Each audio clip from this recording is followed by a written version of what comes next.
Welcome back, everyone. I'm Simon Severino, your personal business coach, here to make sure that you have financial freedom, a life that feels like vacation every day because you are doing only the things that you like doing and that you enjoy doing.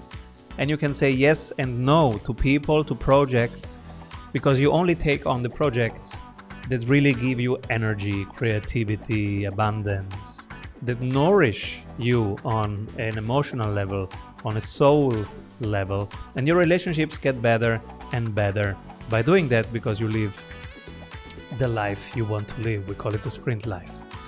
Now, today we look at your revenue systems and specifically objections handling. So when you hear, I don't have the budget, what do you answer?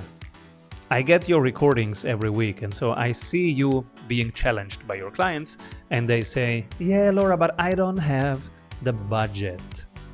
Now, what can we do? How to not lose the deal when you hear, I don't have the budget? Because in some cases, you can still win. It's just an objection. Let's jump into it.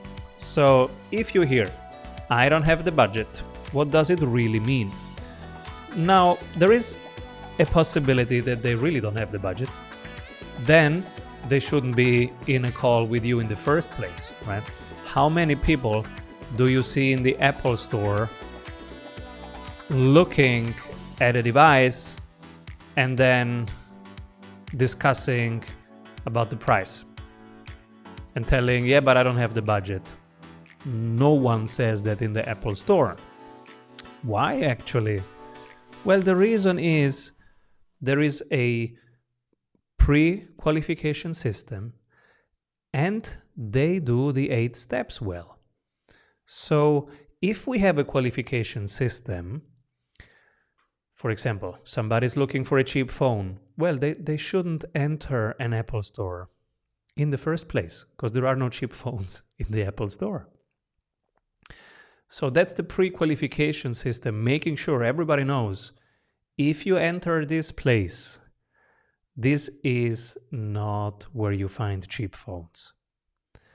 You don't even find phones here. This is more like a church. You find a big idea here. And if you are into this idea, this place is your place. You will find devices that you want to have, that you want to live with, because they enhance your creativity, your joy in life, because they are so simple yet beautiful and they enhance your day. Now, if you're looking for a cheap phone, you shouldn't be here. And if you're looking for something that's technical, advanced, you shouldn't be here. So that's the qualification system. And we need to build a qualification system also for your business. In our case, it's a series of questions already in the quiz, and then a series of questions on the calendar. If they want to enter our calendar, they are asked 6 must questions. And one of them is their budget. Because if they don't want to tell us their budget, we shouldn't even talk to them. They're not serious about having a high caliber business coach if they are not talking about basics of the business. So they might not be in a position to work with us. Then they shouldn't even be on the call. That's why you have a qualification system. Now, what if they have the budget, but for some reason during the call they tell you, I don't have the budget? Now we have to go deeper because now they're telling us something else. They're telling us either, I'm not sure, or they're telling us, I don't understand. I don't understand how this, your offer, your services or product, helps me get rid of some problems or achieve something that I want to achieve. And that means we have to go back to step 1, visualizing.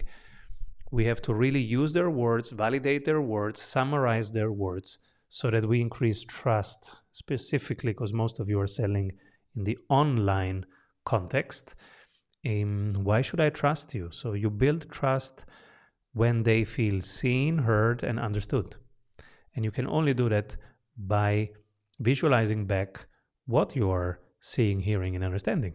Otherwise, they don't know. Step number 2, frustration. Are we really talking about their main frustration? Then they will move on. But there is prevention and there is cure. If you are talking about prevention, you will not close a high-ticket deal. If you're talking about cure, you will, because it's easier to sell a cure than to sell prevention. If I have a headache and you have something that cures my headache, it's easy to sell it to me. If you think that I will have a headache 3 years from now and you're trying to sell me that prevention thing, that's a hard sell. So we move to 3. How important is this right now? And what happens if nothing happens? The cost of inaction. From there, we go to the deliverables. From there, we go to the monetary investment and time investment. And then we can discuss when to start. Now, they say to us, I don't have the budget. When do we explore the budget in those 8 steps? Well, we did already. If budget is important, we did already in the qualification system. If for some reason we didn't, and we have to do it now, I would start asking this in step 2 when we talk about the frustrations. Okay, tell me, how much is it costing you right now, this situation?